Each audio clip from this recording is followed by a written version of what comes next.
project. Looks like my lens is a little dirty. Hold on. Sorry about that. So, like I said, this is just a quick update. I recorded this video yesterday, or a video yesterday, and I didn't really do anything. So I was just going to tell you a plan that I have. But today I actually got some stuff done. Pulled the steering column out and got all the brake lines removed. The only ones I still have, I've got the rubber lines right here. A little hard to see it, but I got the rubber lines there. And then I got the little S-curve metal lines on both sides. I cut the rubber line over there, but I still have the S-curve metal line.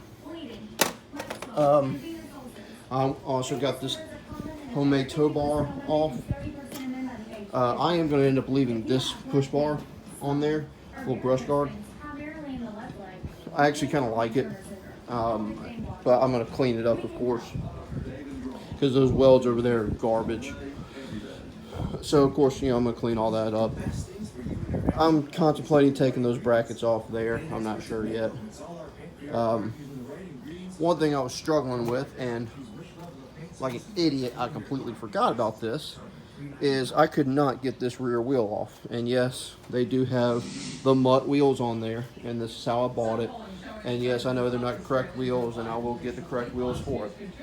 But one thing I completely forgot about is M38a1s that still have the correct studs on the driver's side are reverse thread. So that's something, if you're doing one of these, you got to take into consideration, unless somebody's already changed the driver's side out. The passenger side is normal. Driver's side is reverse thread.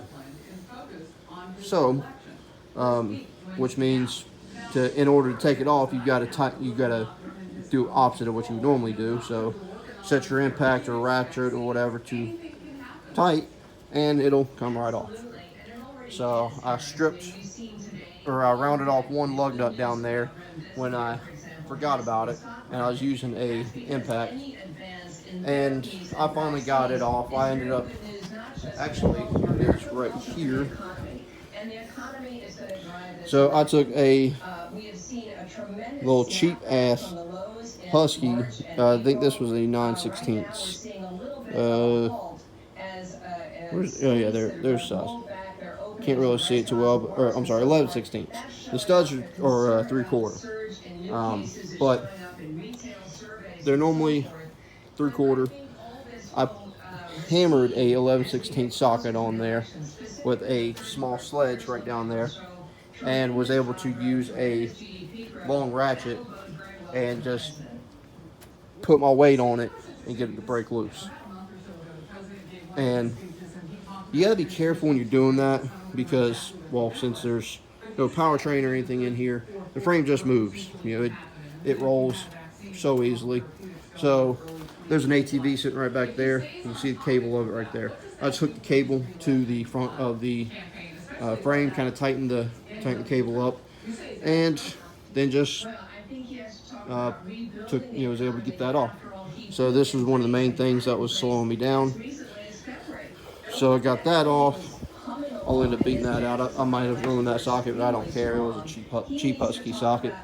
I didn't want to go putting a snap-on socket on there, just in case I ruined it. But I still need to get that hitch off the back. Get some of this stuff taken loose. I'm going to end up replacing this steering box eventually. I need to pull the motor mounts out. Just stuff like that. Keep getting it cleaned up. Because hopefully within the next few days, well, probably by next week, I'll have this thing sandblasted. So that's my plan. Whenever it's not stupidly hot outside, which is probably going to be all next week. But I want to get this thing sandblasted and primed.